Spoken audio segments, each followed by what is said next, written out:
The centuries-old papal palace is opening a new section to the public. Visitors are now able to see Pope Francis's bedroom and other private spaces. CBS 2's Seth Doan takes us on a tour. I have said many times that it gives me great pleasure that he lives here in the Vatican, because it is like having a wise grandfather at home. When news broke about what was found inside Pope Francis's private mansion, the world was left in shock. People everywhere, from believers to non-believers, couldn't believe what had been discovered. Many had always seen Pope Francis as a humble and spiritual leader, someone who lived simply and spoke out against greed and power. But what investigators uncovered changed everything we thought we knew. Was it a hidden secret from the past? A symbol of something much bigger? Or a sign of deep trouble inside the church? Because one thing is to take tradition into account, to consider situations from the past, but quite another is to be closed up inside a dogmatic box. Stay tuned as we dive deep into this unbelievable story that has left millions asking serious questions. The unexpected revelation. Strange items have been reportedly found in the late Pope Francis's personal residence following his death. This was believed to have led to Vatican officials swiftly sealing and locking the doors of the pontiff's private quarters. While the full details remain undisclosed, whispers within church circles suggested that what was found could reshape not only the legacy of Pope Francis, but also raise new questions about the hidden burdens he carried during his time as the leader of the Catholic Church. The world, left in suspense, is now asking, what exactly did they find behind the sealed doors of Pope Francis's private sanctuary? Was there anything he was hiding that should not be discovered yet? Before we delve into what was allegedly discovered, let's take a brief look at who Pope Francis was and the kind of life he lived before his death. Brace up, because this is only the beginning of what is about to be revealed. According to reports, Jorge Mario Bergoglio, better known to the world as Pope Francis, served as the head of the Catholic Church and the sovereign of Vatican City State from March 13, 2013, until his passing in April 2025. Sources confirmed that he held many historic firsts. He was the first Jesuit pope, the first from the Americas, the first from the Southern Hemisphere, and notably the first pope born outside Europe since the 8th century reign of Syrian Pope Gregory III. It was widely believed that Francis's early life in Buenos Aires, Argentina, where he was born into a family of Italian descent, played a major role in shaping his worldview. Insiders noted that after recovering from a severe illness in his youth, Bergoglio felt a deep spiritual calling, which prompted him to join the Jesuit order in 1958. Reports indicated that he was ordained as a Catholic priest in 1969, and by 1973, he had risen to become the Jesuit provincial superior in Argentina, a role he served until 1979. According to Vatican historians, Bergoglio's influence grew steadily. He was appointed Archbishop of Buenos Aires in 1998 and was later elevated to cardinal by Pope John Paul II in 2001. His leadership, particularly his emphasis on humility and social justice, made him a standout figure within the church hierarchy. Following the historic resignation of Pope Benedict XVI in February 2013, which happened to be the first of such resignation in centuries, a papal conclave elected Bergoglio as his successor. Sources close to the conclave revealed that upon his election on March 13, 2013, Bergoglio chose the name Francis in honor of Saint Francis of Assisi, which signaled a commitment to humility, simplicity, and care for the poor. Throughout his papacy, it was noted by many that Francis broke many traditions. Reports stated that instead of occupying the luxurious papal apartments in the Apostolic Palace, he chose to reside modestly in the Domus Sanctae Marthae guest house. Insiders pointed out that his preference for simple vestments, his refusal to wear the traditional papal mozzetta, and his decision to use a silver rather than gold piscatory ring all reinforced his reputation as a pope of the people. His Jesuit background, coupled with Ignatian spirituality, greatly influenced his preference for simplicity and direct action. According to various sources, Francis made groundbreaking moves within the Church's structure. This includes appointing women as full members of Roman Curia dicasteries for the first time. His theological approach was also seen as refreshingly inclusive. He advocated for a more welcoming stance toward individuals. He insisted that people in same-gender relationships could still receive blessings, provided the context was not liturgical. Economically, Francis became a vocal critic of trickle-down theories, rampant consumerism, and environmental degradation. Reports emphasize that he placed climate action at the forefront of his agenda, which led to landmark encyclicals calling for urgent ecological stewardship. It was also widely reported that Francis took a firm moral stance against the death penalty, declaring it inadmissible under all circumstances and pledging the Church's commitment to its abolition worldwide. In international relations, insiders recalled that Francis worked tirelessly to foster peace and dialogue. He played a pivotal role in restoring diplomatic ties between the United States and Cuba, sought to mediate in conflicts involving Palestine and Israel, and even negotiated controversial agreements with China regarding the appointment of bishops. Sources noted that he consistently criticized rising right-wing populism and openly challenged policies he viewed as unjust. This includes the anti-immigration stances of political leaders such as former U.S. President Donald Trump. Reports further highlighted that in 2022, Francis took the unprecedented step of publicly apologizing for the Catholic Church's role in the cultural genocide of Indigenous peoples through Canada's residential schools, an act many saw as a historic gesture of reconciliation. His death at the age of 88 on April 21, 2025, marked the end of an extraordinary era. According to Vatican insiders, Pope Francis made his final public appearance just a day before his death during Easter Sunday celebrations, demonstrating his enduring commitment to his flock even in his final hours. As more revelations continue to unfold, there have been speculations as to why the pontiff chose his private residence over the tastefully designed apostolic papal palace. To get a clue, let's take a look at some interesting facts about the clergyman's private residence. Stick around until the end as we reveal some unbelievable truths that will blow your mind. The Casa Santa Marta residence.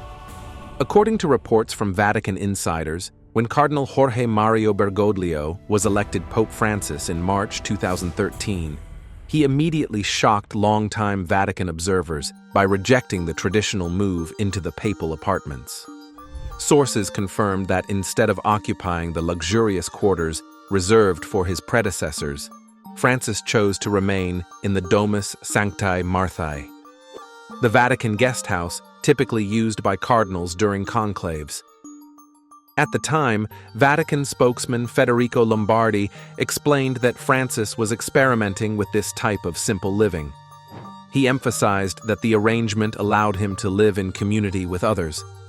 According to Vatican correspondence, this decision broke with more than a century of tradition and further cemented the new pope's growing reputation for humility and austerity.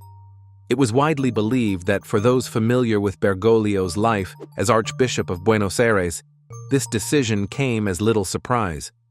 Reports noted that during his tenure in Argentina, Bergoglio had also refused to inhabit the Grand Bishop's palace, opting instead for modest living quarters and personally preparing his own meals. This consistent pattern of simplicity, insiders remarked, became the core of his pastoral and papal philosophy. Casa Santa Marta itself, as described by Vatican historians, stands in stark contrast to the grandiosity of the Apostolic Palace. Built in 1996 during the reign of John Paul II on the site of an ancient hospice for the poor, the 5-story building has often been compared to a modest hotel rather than a formal papal residence. Sources pointed out that its primary function was, and still is, to house visiting clergy and those with business at the Holy See. After the 2013 conclave, reports indicated that Francis initially stayed in room 207. a standard room he had been assigned by lot along with the other cardinals.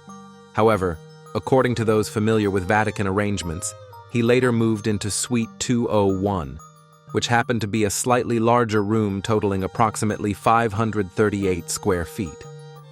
The suite, it was reported, featured a small sitting area with basic furnishings, a couple of chairs, a simple sofa, a desk, a modest bookcase, and a wooden crucifix. The adjoining bedroom contained a dark wooden bed, a wardrobe, and a nightstand, all illuminated by rather institutional fluorescent lighting, an aesthetic choice that, as Vatican watchers remarked, the Pope hardly seemed to mind. Inside his private quarters, sources detailed that Pope Francis surrounded himself with only the essentials. Among them was a standing crucifix and a small statue of Our Lady of Luján, the Marian patroness revered in Argentina, Uruguay, and Paraguay. It was also reported that just outside his door, 2 members of the Pontifical Swiss Guard maintained constant watch, while nearby stood a statue of Saint Joseph, under which the Pope would often leave handwritten prayer requests. Accounts from those close to the Vatican revealed that each morning Pope Francis would rise before dawn in his modest quarters. After a period of prayer and meditation, he would proceed to deliver a homily during morning mass at the guesthouse chapel. His schedule remained filled with a steady stream of meetings, phone calls, and engagements, but what set him apart, sources emphasized, was his refusal to dine alone. Unlike his predecessors, who often ate in isolation, Francis took his meals downstairs in the common dining room, sharing tables with priests, bishops, and visiting clergy.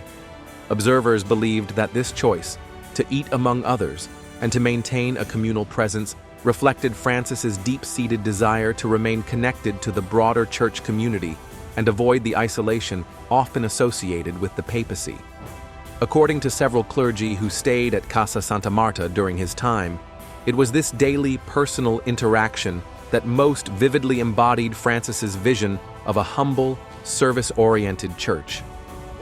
As reports continue to unfold about his life, actions, and now, the extraordinary findings within his private residence, the world is left wondering. What has his death got to do with the sealing of his residence, and what was eventually discovered? The truth that will be revealed next might be the most shocking revelation you have ever heard. Pope Francis's death and shocking discovery. Millions of Catholics around the world are in mourning after the death of Pope Francis from a stroke and heart failure. He was 88. According to Vatican officials, several rites have been triggered following the death of Pope Francis, many of which reportedly have unusual historical reasons behind them. Reports confirmed that the beloved pontiff passed away on Easter Monday after suffering a stroke following weeks of battling a respiratory illness in hospital.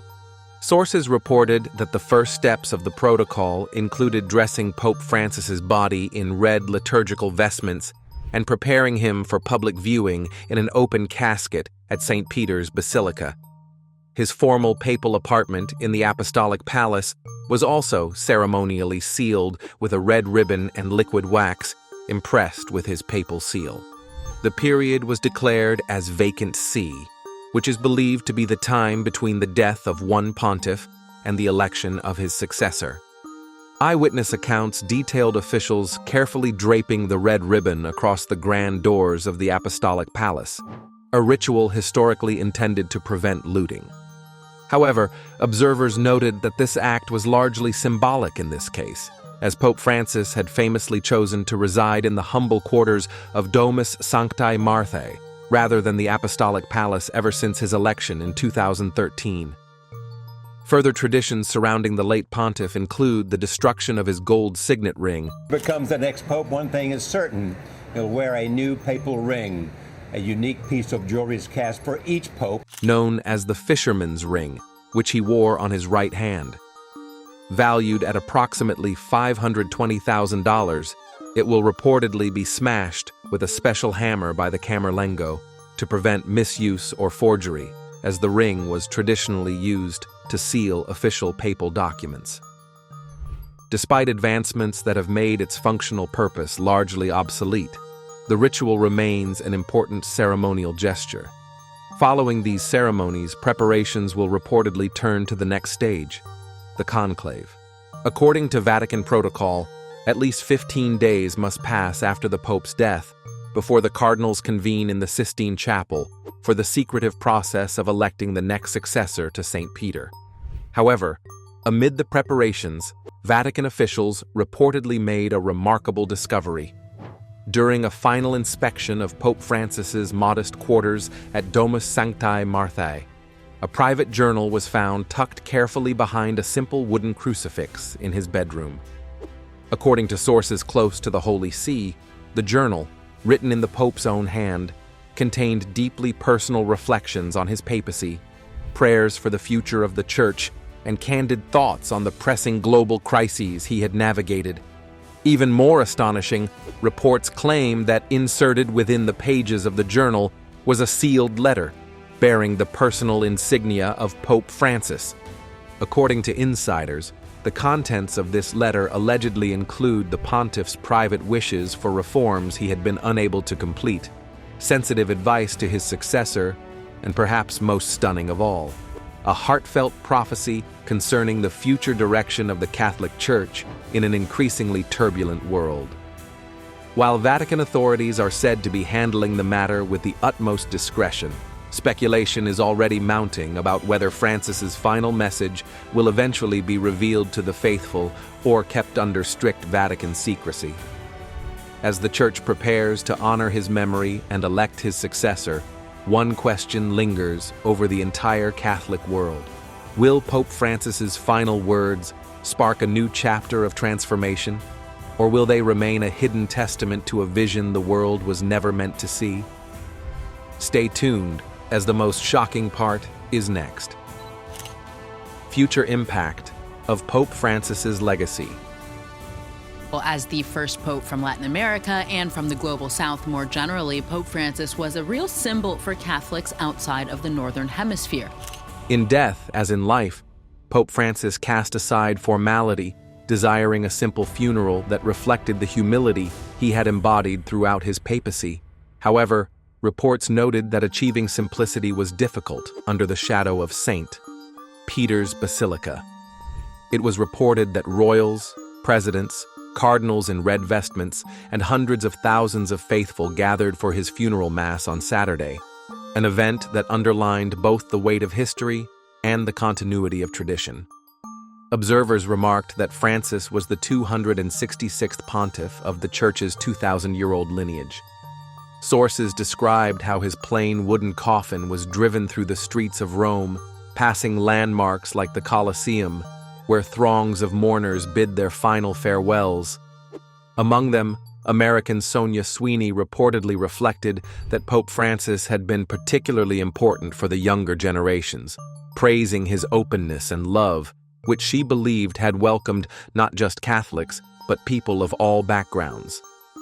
It was reported that Francis had chosen to be buried outside the Vatican at the Basilica of Santa Maria Maggiore. His tombstone, it was said, would simply bear the name Franciscus, with no reference to his papal title, conveying an eternal message of humility. Dominic Walters, a seminarian from Minnesota studying at the Pontifical North American College, expressed that no one could ever be fully prepared for such a loss. He described Francis as a visible sign of unity within the Church for nearly 13 years. Walters, along with Deacon Robert Williams from Oklahoma, both of whom had met Pope Francis, shared personal memories. Williams recalled that the Pope had jokingly advised them to be normal priests, and also encouraged them to engage in everyday activities like playing sports and musical instruments. Williams admitted that every time he played pickup soccer or basketball, he remembered the Pope's words, seeing it as a tribute to a man who valued normalcy and authenticity. In a rare interview with CBS News' Norah O'Donnell last year, Francis had reportedly expressed that he did not wish to leave a legacy centered on himself. When asked about being called the People's Pope, he emphasized that he had always seen himself as a pastor for the people, not for his own sake. He had stated that a pastor must serve the people. Throughout his papacy, Francis had consistently championed the poor and marginalized.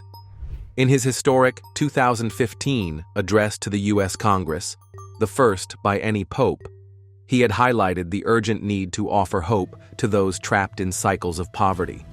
He warned that the fight against poverty and hunger must be constant. His symbolic acts, such as washing the feet of non-Christians, which includes Muslim, Hindu refugees, and women prisoners during Holy Week, were seen as a profound break from tradition and a powerful testament to his inclusive vision.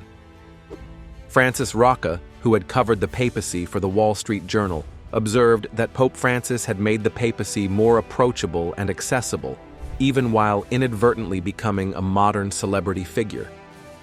He traveled in simple cars and chose to live at a Vatican guest house rather than in the lavish apostolic palace. However, Rocca also noted that Francis's liberal leanings had heightened divisions within the Church.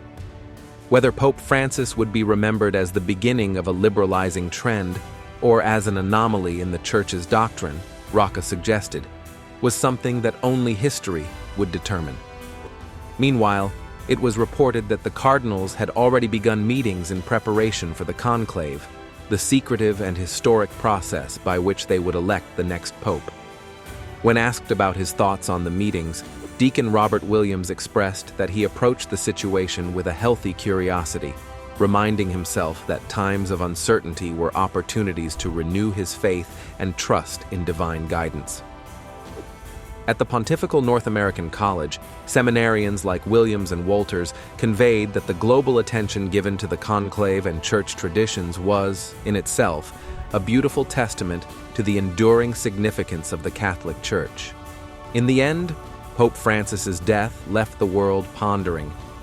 Will his legacy of humility, compassion, and reform ignite lasting transformation within the Church?